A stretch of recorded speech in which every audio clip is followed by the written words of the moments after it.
We begin this hour with the case of a Maryland man who was mistakenly deported to El Salvador. There's a court hearing happening this afternoon, just one day after the White House and El Salvador's president rejected the idea of bringing him back to the United States.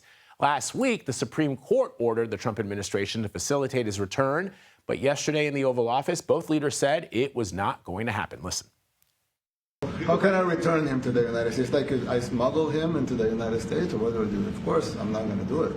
It's like, the question is preposterous. How can I smuggle a terrorist into the United States? I don't have the power to return him to the United States.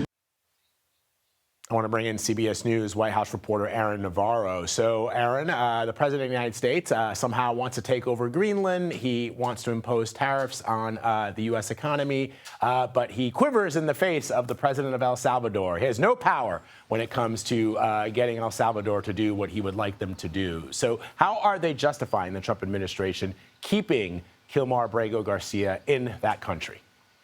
Vlad, good to be with you. It is really, the crux of it is really the Trump administration's interpretation, spin of that 9-0 Supreme Court ruling that said that the U.S. should, quote, facilitate Abrego Garcia's return, but also asked the lower court judge to clarify what they're asking the executive branch to do with respect to the power of the executive branch. The Trump administration is taking that, and we've seen this in court filings leading up to yesterday, saying that the courts cannot dictate their foreign policy, what they do in regards to foreign relations. You also saw the Trump administration, despite in court filings, saying that it was an oversight, that it was an error that Abrego Garcia was sent to El Salvador.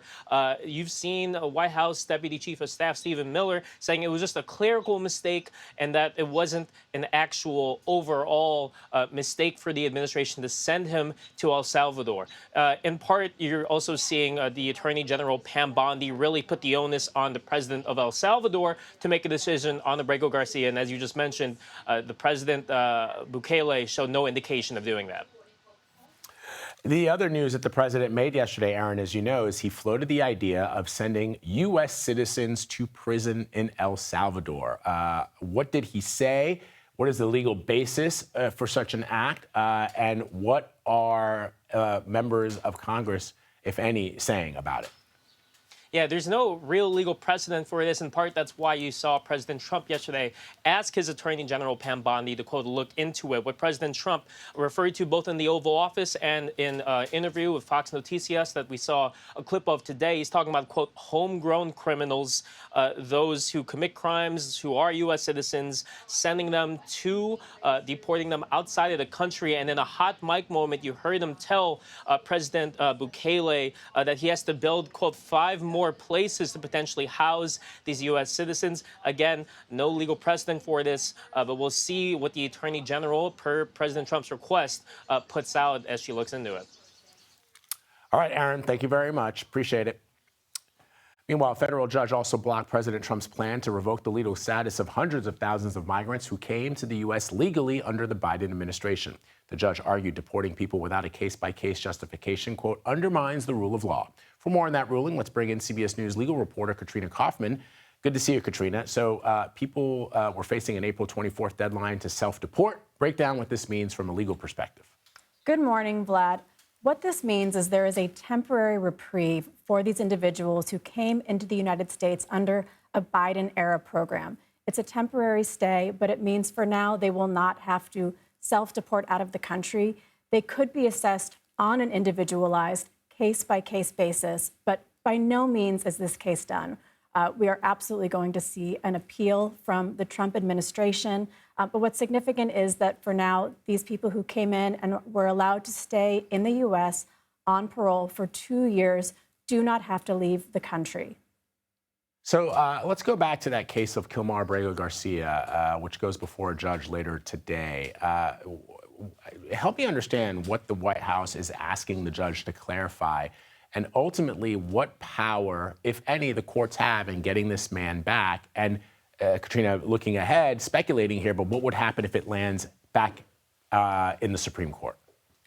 Vlad, I'm expecting this hearing today to be highly contentious. The judge had very specifically said that the government has to take steps to bring back Mr. Abrego Garcia to the country.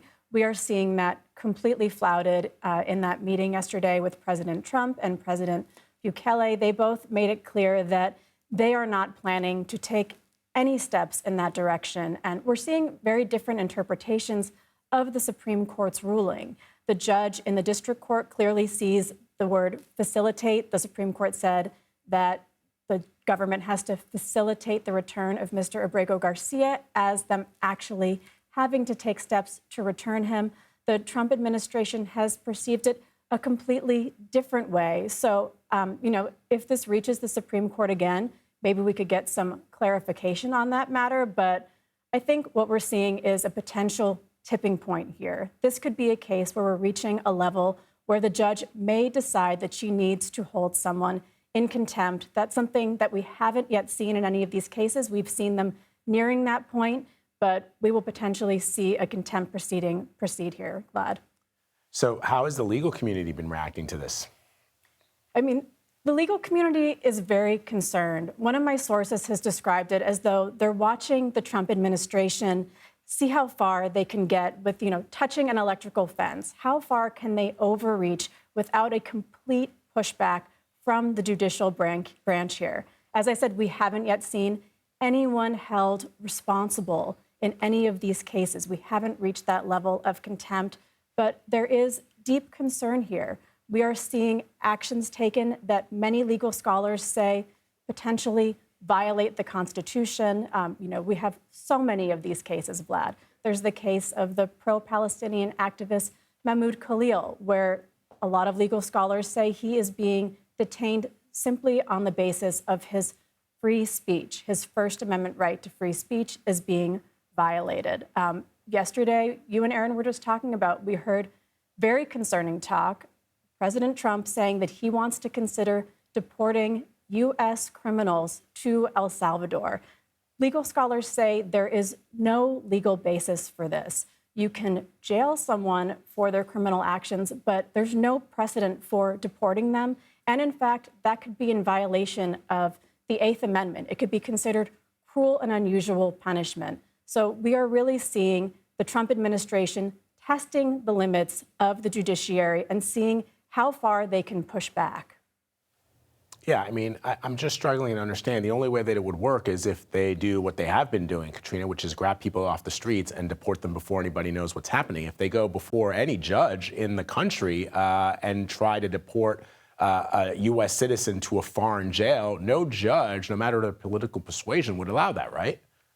I mean, you wouldn't think so, Vlad. I mean, one thing about this case with Mr. Abrego Garcia is that, it's much bigger than him, because if they bring him back, there could be more actions to bring back the other people that they have deported to El Salvador. And the Trump administration clearly doesn't want to set that precedent. All right, Katrina Kaufman breaking it down for us. Thank you, Katrina. Thank you, Vlad.